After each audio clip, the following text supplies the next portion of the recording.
What if we could have the food we want to eat at the price we want to pay within reach, which is to say, right here, right now? This thought leads us to ask, how close can technology and innovation get us to our food?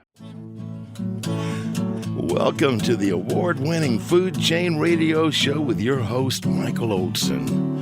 And now get ready for 1 hour of What's Eating What Radio. Well, hello out there. You are tuned into the 1371st edition of the Food Chain Radio Show. Or hey, perhaps you're among our friends over there in Yokohama who are tuned in as we stream along on the Food Chain page at metrofarm.com. Well, whoever you are and wherever you are, welcome aboard. I am Michael Olson, your host for this hour of What's Eating What. Folks, today it is said that food now travels an average of 1,200 miles from where it was grown to where it is eaten. If one were to look forward 100 years into the future from 100 years in the past, when people lived on farms and ate food they grew themselves, one would think that 1,200-mile food of the future, it would be an impossibility. How could you possibly eat something from 1,200 miles away? And yet here we are, eating food that travels 1,200 miles to get to our dinner plate. This 1,200-mile food is very convenient for us city people. Just open the plastic container and eat. No spending hours out in the fields and gardens with shovels, rakes, and hoes. Just open and eat, and move on to the more important things we conjure up to do with our time. Wait! According to Michael Olson's second law of the food chain, the farther we go from the source of our food, the less control we have over what's in our food. It is a fact. Those of us who eat 1,200-mile food have very little control over what is or is not in that food. We can only trust the businesses that grow, process, package, ship, store, and sell that food to us to deliver real nutrition. However, we also know that the businesses that sell the least amount of essential nutrients for the most money are the businesses that tend to stay in business. And so we wonder, can the technology and innovation that delivered 1,200 miles food to our plate deliver 1 mile food to our plate? Well, who better to ask than the authors of Proximity, How Coming Breakthroughs in Just-in-Time Transform Business, Society, and Daily Life. Robert Wolcott and Kaihan Krippendorff, welcome aboard the Food Chain Radio program. Thanks, Michael. Good to be here. Okay, Robert, let's start with you. Do a quick background. Adjunct Professor of Innovation at the Booth School of Business, University of Chicago, and Adjunct Professor of Executive Education at the Kellogg School of Management, Northwestern University. Figure you tell people how better to do business. Is that right? Well, something like that, Michael. By the way, great to be on your show. I like to think of it more like I work with people who are actually running businesses to try and learn together. Great. And how to be a better leader and how to maybe innovate too as we go along, right? Kaihan, you're as the founder of Outthinker Networks, a global think tank comprised of corporate strategists, innovators, and intrapreneurs shaping the future of business. What's an intrapreneur, Kaihan? Oh, an intrapreneur is an entrepreneur that activates inside an existing system, like inside an existing organization. And they have been a primary driver of innovation in society. And so part of our mission is to celebrate them, activate them, and facilitate their innovation.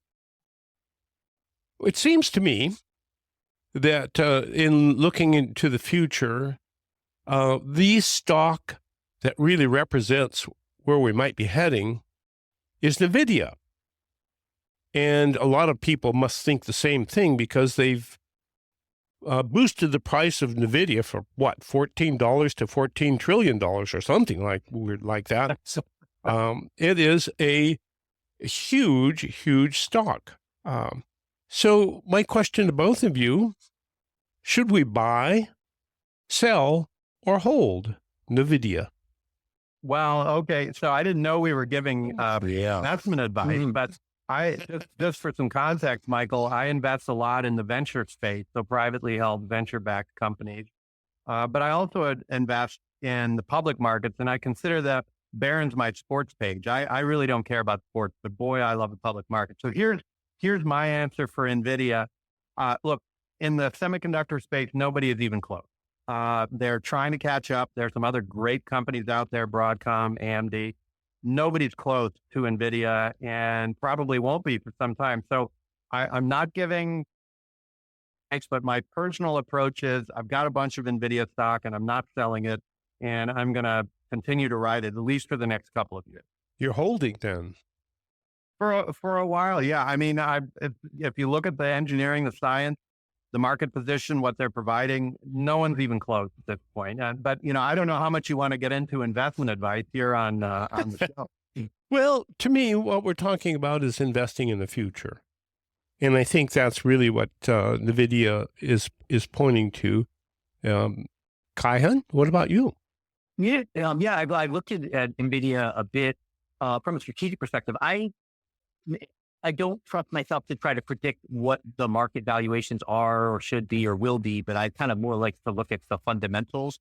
And I think that NVIDIA's a strategic approach, which is very much geared to an ecosystem approach through partnerships that drive toward like solving a broader social problem.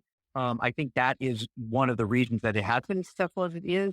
However, that approach is now being adopted by other companies. So they have inspired a lot of strategic behavior. And so I think that they're amazing and strong. And as Rob said, way ahead. But I luckily don't have to choose to bet on the future. There you go. Well, Michael, just to bring this back around, NVIDIA, of course, as you and all your listeners know, is fundamental to the AI revolution. Yes. And AI is not by far not the only technology, but it is a pivotal technology driving proximity. The more we can bring intelligence, agency, to the extent we give decision-making authority to intelligent agents, AI systems, et cetera, closer to each moment of demand, the more we drive proximity. So those that own AI will own proximity. That's what I was looking for. Good. Okay. That's almost a buy recommendation then to me. Almost. Not quite. Okay, fair enough. Proximity. Well, of course, we all know proximate means close, but what does P equals 0 mean?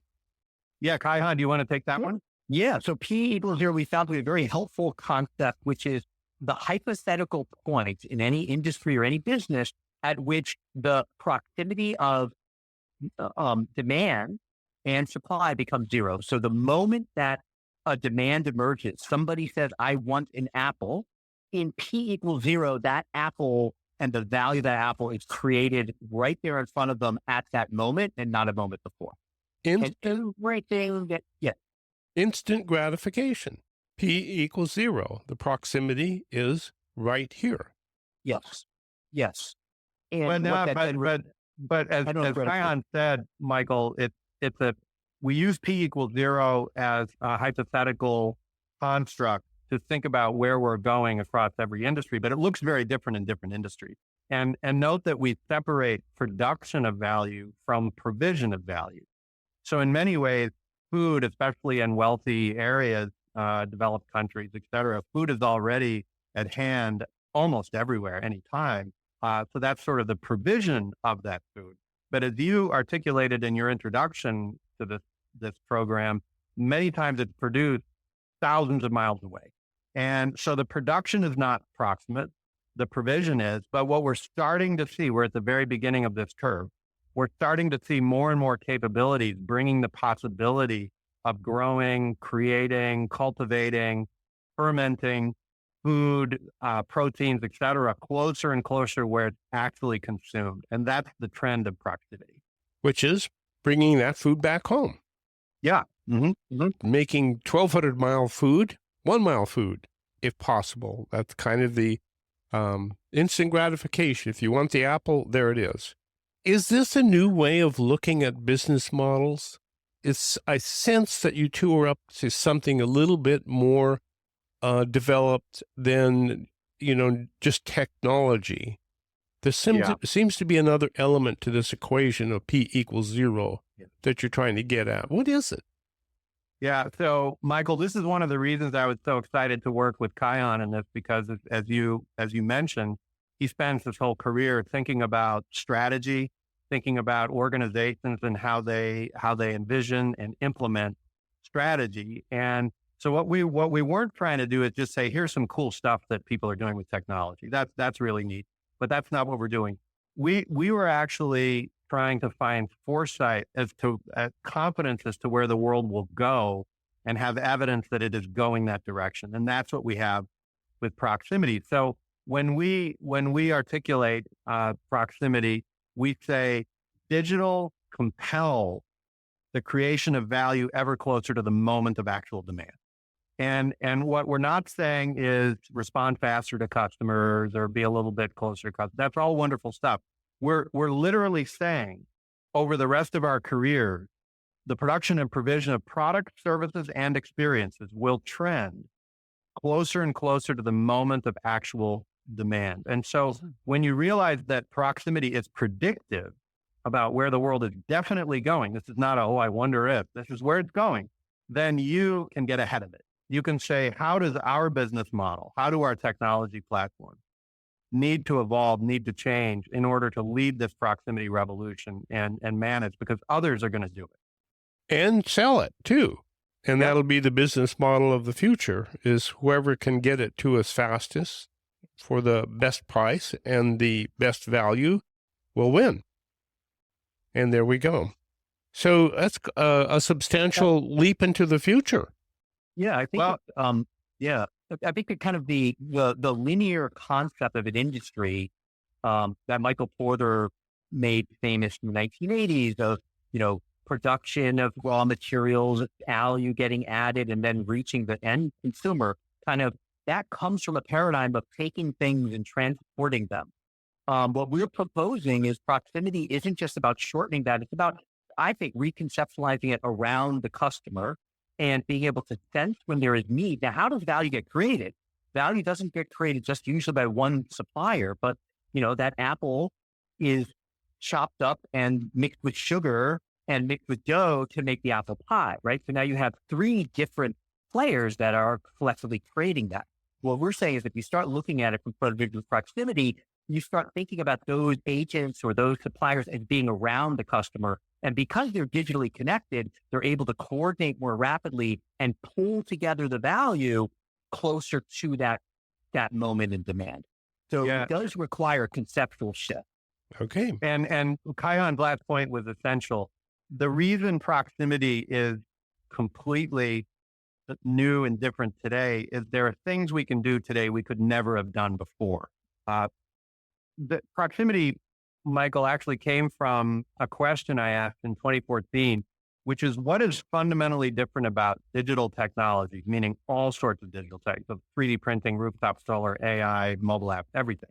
What is fundamentally different about digital technologies compared to the industrial age? When you look at that, you realize there are things we could do that we could never have done before. And that's where the opportunity and the threat lies. Well, okay, let's apply that to food. Ladies and gentlemen, this is the Food Chain Michael Olson with Robert Wolcott, Kaihan Krippendorff, co-authors of Proximity, How Coming Breakthroughs in Just-in-Time Transform Business, Society, Daily Life, and Food. Do stay tuned. Right back. The votes are in. Chef Ben here from Back 9 Grill and Bar at the Easy Off Past Tempo exit. We are so proud of our food and our service and your votes. Back 9 has been voted Santa Cruz County's best burger and best happy hour in the good times. You've heard me talking about our house ground burgers. It's time for you to come and try one so you can taste the juicy difference. And what makes our happy hour the best? You have to come and experience it yourself. See you at the 9. You need a clean, pleasant space to conduct business, but you don't want the burden of a long, expensive lease. Your solution is Satellite Co-working and Digital Media Studio on Soquel Avenue. Satellite offers private offices, meeting and conference rooms, even co-working by the hour, day, week, or month. Schedule a tour at satellitecoworking.com. Mention Santa Cruz Voice for 20% off your first reservation.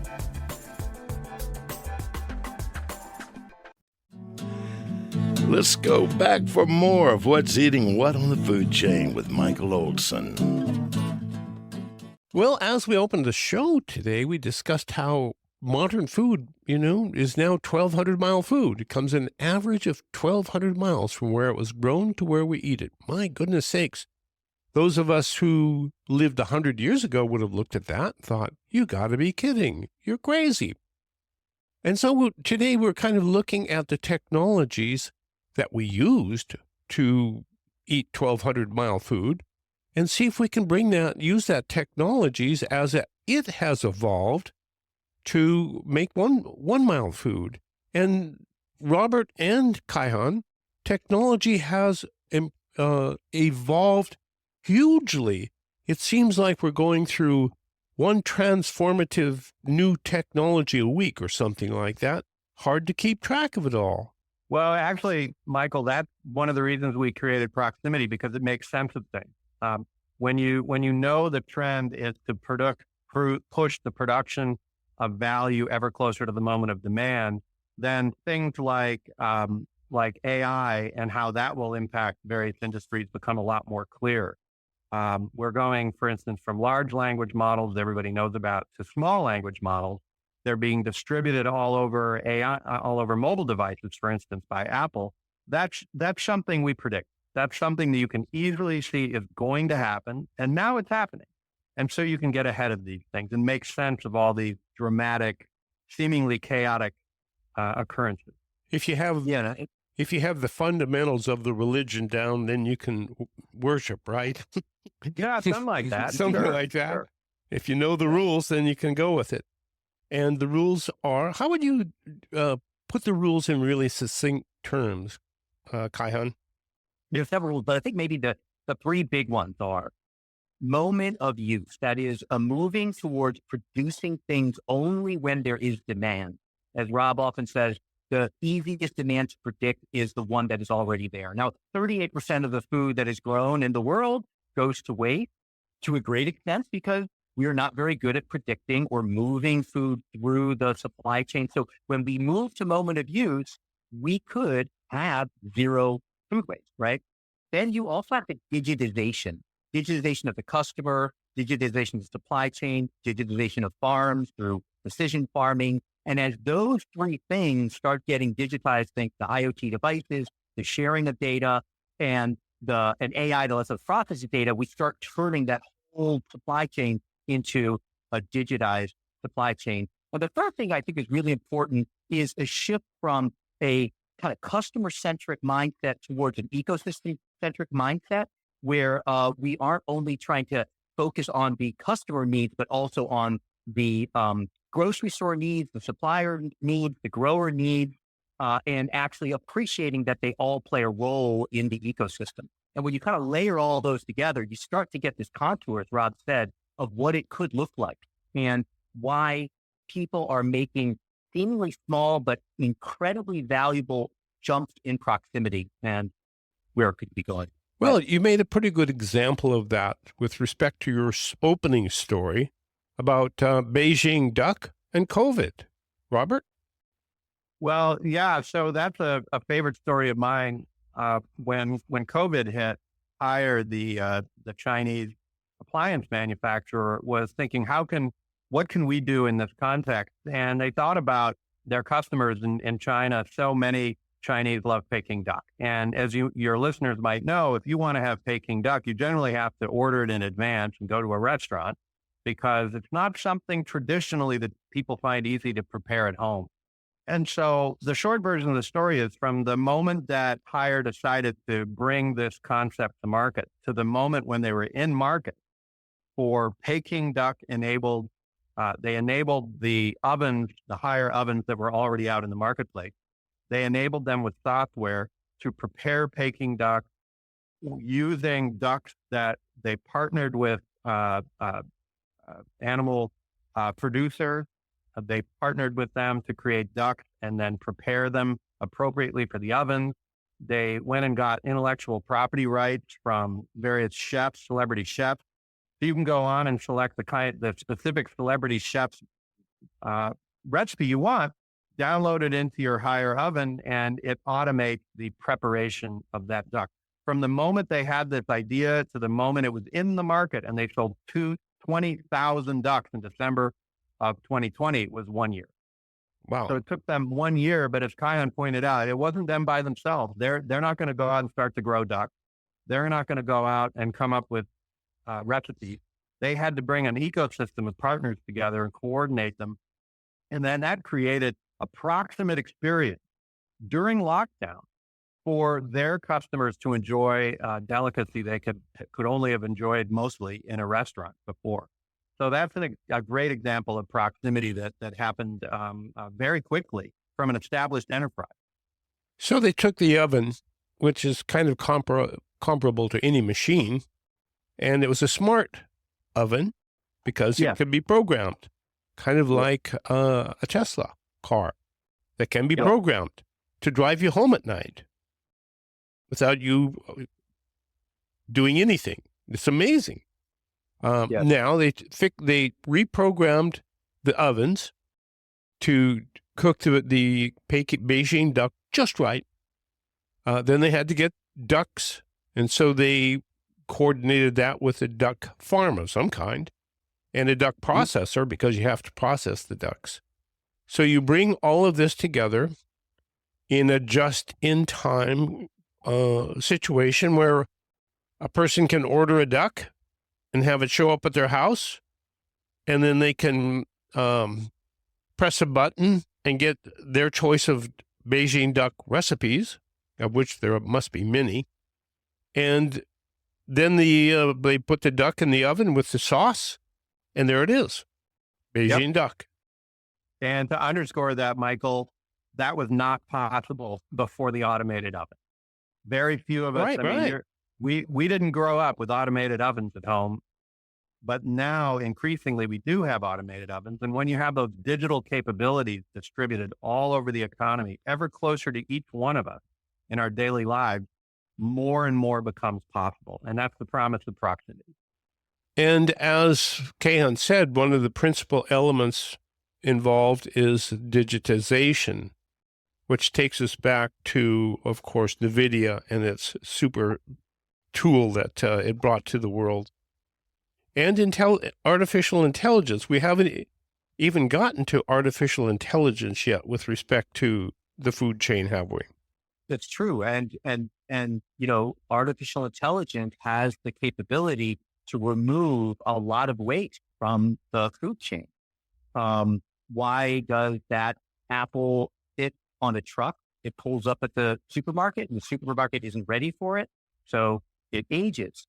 And then the supermarket has it in the back storage room, but it's not out on display because they didn't realize that they were about to sell out. They can't predict how many people are going to buy apples on Thursday, and should they cut them up into a fruit salad instead? So you're all of these inefficiencies, I would say inability to accurately predict what is going to be needed. And when you multiply that across the whole supply chain, AI allows us to be much better at predicting that and removing a lot of that waste and getting the food more quickly through the supply chain. In proximity, you used a wonderful story about a Coke machine.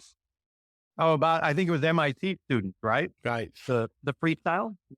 Yeah, well, no, this is even before that. I remember the story about the MIT students. Oh, right.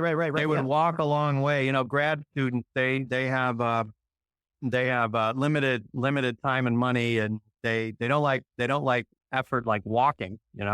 So they'd have to walk a long way to the commissary and then find that the Coke machine was empty. So they said it didn't have what they wanted. So they said, you know what? Let's create a sensor system that tells me remotely whether the Coke's in the machine or not. And they just did that for their own uses. But fast forward to today, you've got your freestyle machine at the Fuddruckers, and you can go in and make your own cherry Coke, Diet Coke for some horrible combination that only you love, that no one would ever plan and send out into their channels, but you love it, you make it. That's a level of customization, and proximity allows us to customize in ways we could never have done before. It allows us for the first time since the Industrial Revolution to break the trade-offs between customization and efficiency, or customization and cost. And by the way, Michael, I know this is a show about food. Not only can you do this now with sodas and a freestyle machine, but the same technology has been applied to doing this with pharmaceutical drugs, where the system sits there doing absolutely nothing with raw materials, waiting until the doctor says, I need 1,000 doses of atropine. And a few hours later, out come 1,000 doses of atropine or ciprofloxacin or a statin or whatever the product happens to be. Print on demand.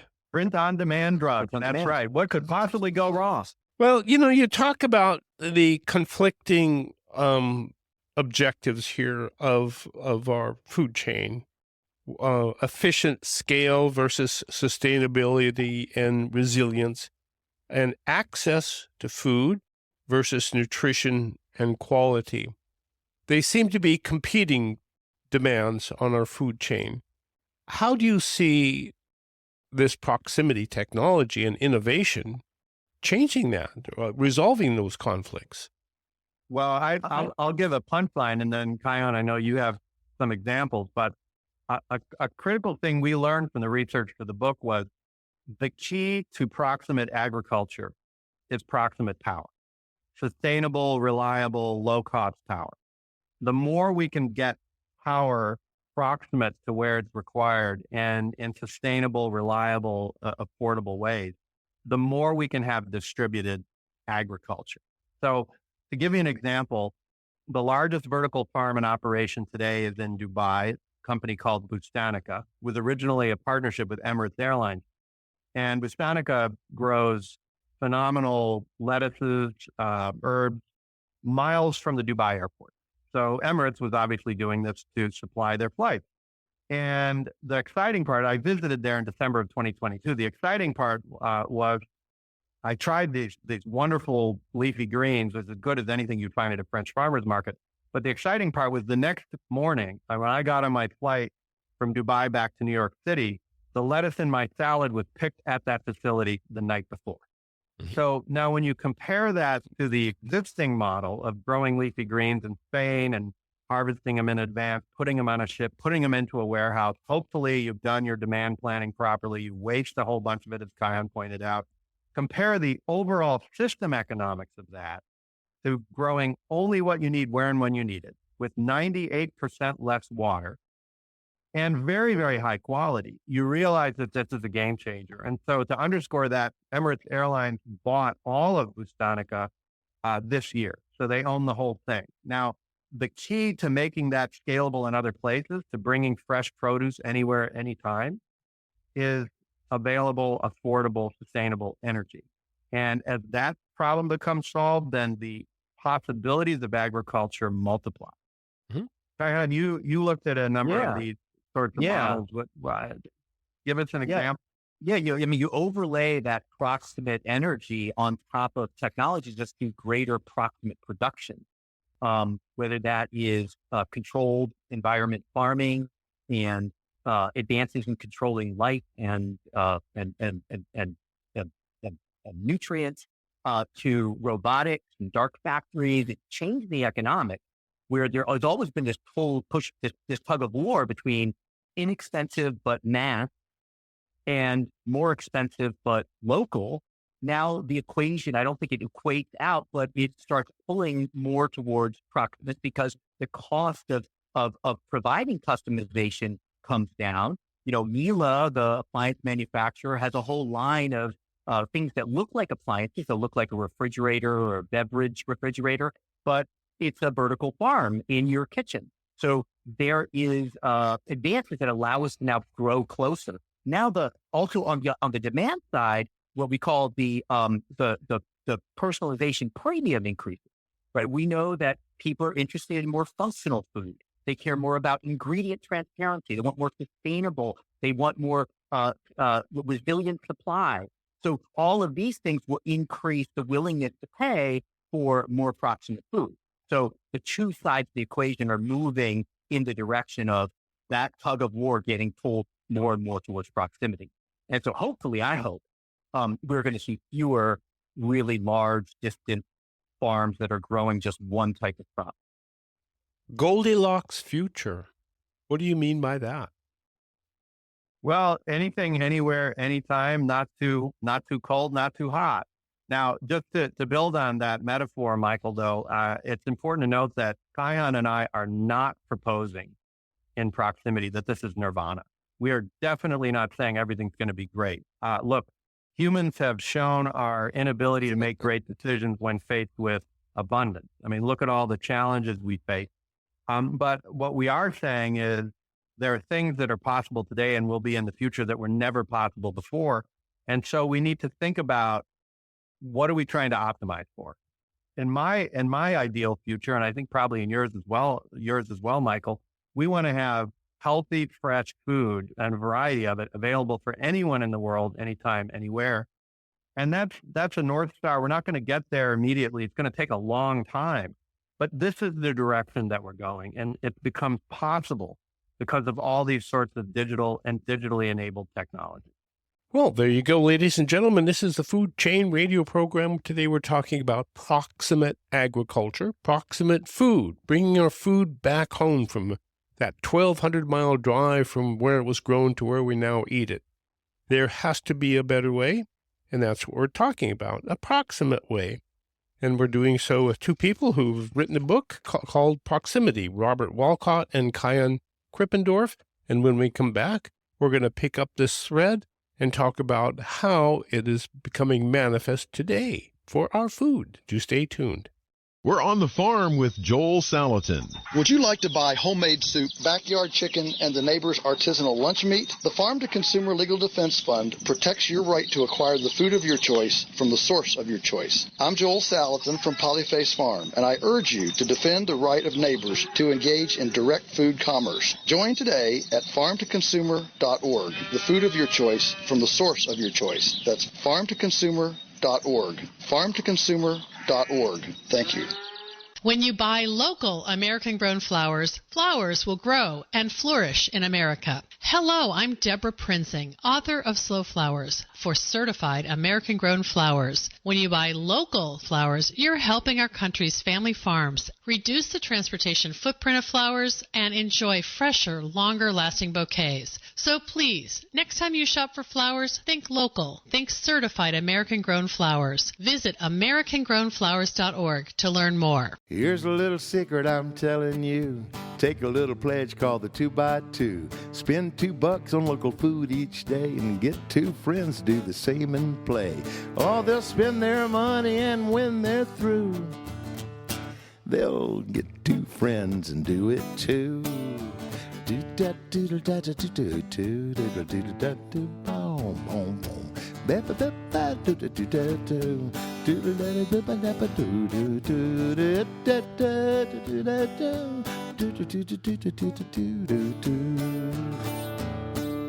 There's a little secret I shared with you, a simple pledge called the 2x2. You can do it. It don't cost much. It's so easy it'll make you blush. Pledge 2 local bucks each day.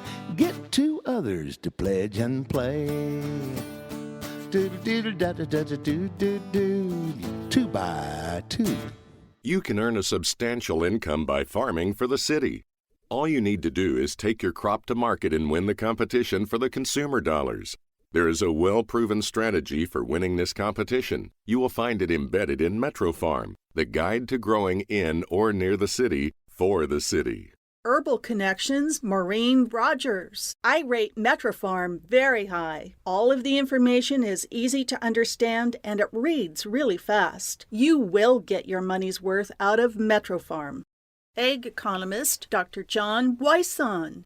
Olson's Metro Farms enjoy competitive advantages which allow them to produce more crops per unit of higher quality at less cost than large-scale farms. Before you plant your seeds, pick up a copy of the Ben Franklin Book of the Year award-winning Metro Farm. Then plant your seeds and win the dollars.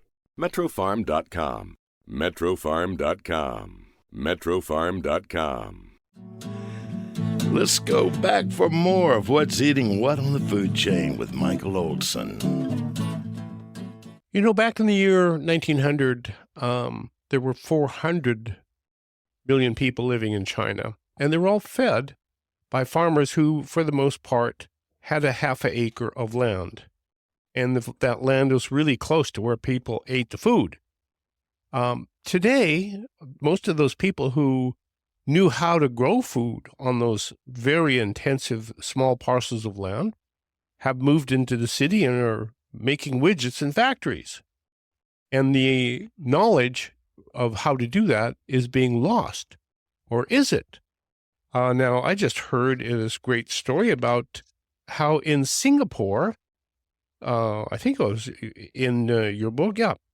As of 2022, the Singapore Food Agency reports some local farmers are producing 10 to 15 times more per acre than traditional farms.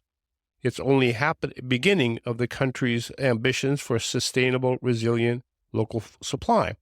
As I look at this place from standing on top of a hill and looking way down in the valley, it seems as though we're going back to those technologies of farmers of 40 centuries that F.H. King wrote about so long ago, and adopting our modern technologies to bring that food home. Robert? Well, you can kind of look at it like that, but it's sort of in a space-age sci-fi version of it. You know, one of the we don't have to carry the manure pails, right?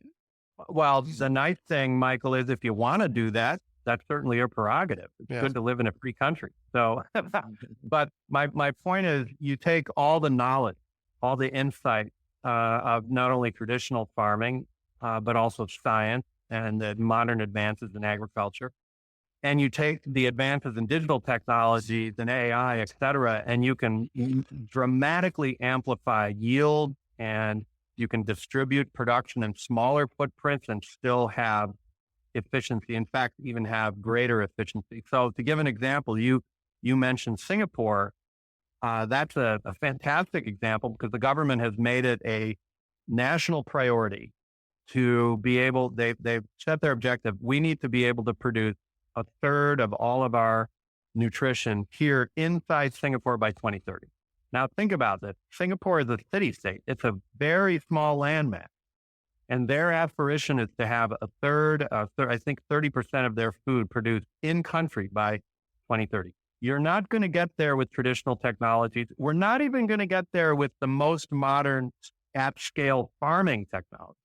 We're going to have to do some things dramatically differently. So to give you an example, Jeff Bezos just announced he's making, I think a week or two ago, he's making a $30 million donation to the National University of Singapore to drive breakthroughs in sustainable protein, and in particular, things like cultivated meat. So there are certainly alternative proteins, insect proteins you can grow in very small footprints. And insect proteins, as you know, are already essential for animal husbandry, but also in some countries like Thailand and Mexico, people consume them for nutrition. But in addition to that, we have things called cultivated meat. So I think Jeff Bezos is very big in that industry, very too. Very big. And we talk about this in the book. I visited in early 2023, I visited a company, LF Farms in Tel Aviv, and they're a leader in developing cultivated meat. And this is not a meat substitute. This is actual meat muscle that's grown in basically a laboratory or a small footprint farm. Now, it's still very expensive. There are a lot of engineering challenges to overcome, but look, they're engineering challenges. They're not laws of physics. We're going to overcome these engineering challenges. And think about what this means. Imagine if you could take a facility the size of a large condominium and put meat production in that to serve that local area, and to do so in a customized basis, the exact kinds of meat, muscle tissue that specific customers, chefs, et cetera, desire for that local population. Compare that to the current model. If I want to grow beef, I got to grow cows. I've got to go get thousands of acres of land. I've got to raise the cows. I've got to put them on trains and trucks and cart them for slaughter. And, not to mention the ethical challenges that we all face as a result. Transition that to no animals involved at all in the production of actual meat.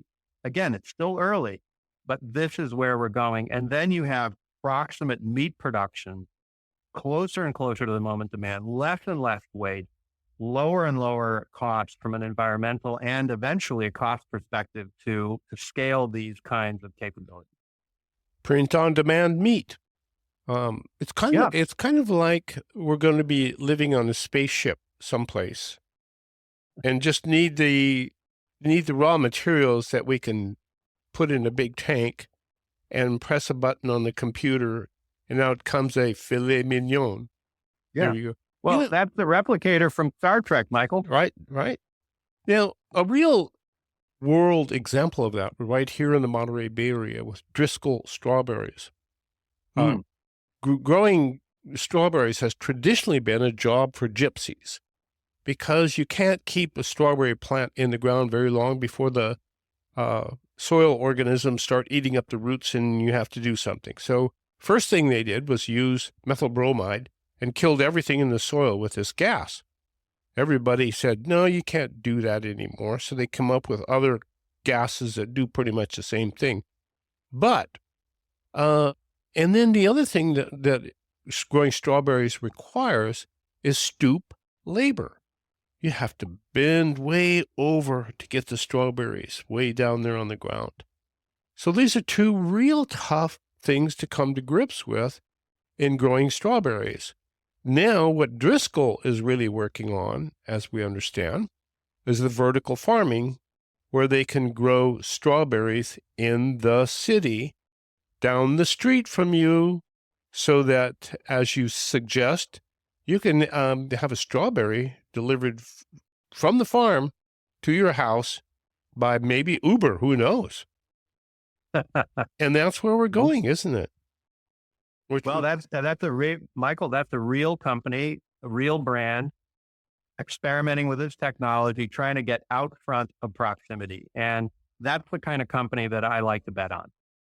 Not only out front, but out from under significant production obstacles. And the industry norms and regulations and history and habits of the industry. Yeah, a lot of those things technically already feasible. And that's when we were doing the research, we were really surprised that a lot of this already exists. It is less a technical challenge than it is a combinatorial challenge of combining the technology and a mindset challenge and getting people to kind of forget old ways and explore new ways. Yeah. While keeping their taste for good food. Yeah. There you go. Now, it does seem to me like we're building systems designed to provide us food in what could be considered unnatural environments, like a spaceship. Mm-hmm. Yep. Is that where proximity food is going to take us? Well, actually, Michael, the last chapter you're alluding to is about virtual reality and space. These are the two horizons of the 21st century. Humanity has never really been in either of those places, and we're going there. We're definitely going there this century. And one of the exciting things about space is before COVID, I was sharing proximity with a good friend of mine, Dorit Denoviel. She's a professor of space health at Baylor. And by the way, that's a really cool title, professor of space health. And when there's a lot of people in Santa Cruz that would claim that too. Yeah, they probably have that title. I'm quite sure. But when I was explaining this to her, she said, wait a minute, Rob, all the research going on around the world right now to try and figure out how to help humans thrive in space is driving proximity. Why is that? Well, because when you're on a spaceship for 7 months to Mars, you've only got what's on the spaceship. So it doesn't matter what it is. You can't call Amazon because you forgot something, at least not yet. So that'll come. So you've got to be able to be anything you want on that spaceship during that period of time. And so naturally, research that's going on right now to enable people to be in space is coming back to Earth and having impact. So a very quick example, one of the companies I've invested in, Interstellar Lab, they're just outside Paris, a great French venture capitalist, food scientist, Barbara Belvisi, founded it. She started with a grant from NASA. And the question was, how do we grow food on Mars? That was the challenge. they've made a ton of progress. In fact, just recently, a few weeks ago, Interstellar Lab won a big award, $1 million award from NASA, selected amongst 300 different companies and research groups in the world to be the leading contender to provide food production, food growing systems on spaceships. And meanwhile, she's brought this technology back to production of various products here on Earth.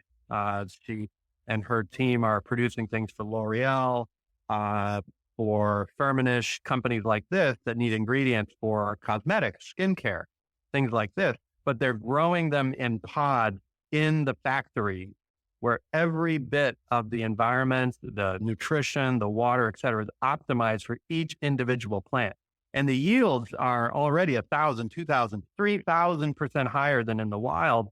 And those companies have zero supply chain challenges. So when they have that production of that critical ingredient right there in their factory, they don't care about geopolitics. They don't care what's going on in the Red Sea. They've got what they need, where and when they need it. And that's quintessential proximity. It seems as though this technology is progressing toward the same point from different ends of the spectrum. You have people like Driscoll's who have to deal with these problems about growing strawberries. So they come up, well, why don't we just do some vertical farms in a warehouse in Washington, D.C. and sell the strawberries, and you don't even have to bend over. They just come to you and you just pluck them. And you don't have to ship them 1,200 miles, yes. as you said earlier, Michael. No 1 mile food is what they get. Yeah. Now, that's from the practical side, from the ground side, progressing forward. And then you have these people who, like you suggested in Paris, who are working from outer space, from total sealed environments down toward Earth. So it seems like this technology is progressing from two different directions toward proximity. Yep. I think, yeah. I mean, and space has a long history of bringing us proximate technologies. You've got cordless power tools, for example, invented for use in space, insulin pumps, LED lighting. These technologies that today are just kind of everyday available for us, they were invented in part because of the need for proximity in space. And let's not forget Tang. Tang and ice cream. Not that that's any good, but well, if we lived 100 years ago and looked forward 100 years to what we're eating today, we would be totally blown away, I'm certain, by the fact that we're eating food that comes from 1,200 miles away.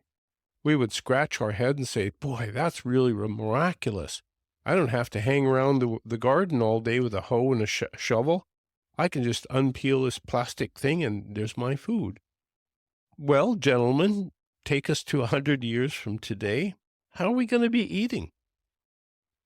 Oh, wow. 100 years, Michael. Boy, you've opened a can of worms or maybe a can of food. Who knows? Well, one thing I'm quite sure we'll be doing. Do you think it'll be in a can in 100 years from now? No, probably not. Probably not. But one thing, there's so many directions we could go with this, but one thing I'm rather confident will happen unless we blow ourselves up. That's always a possibility. But one thing that I'm quite confident will happen is healthcare and food converging.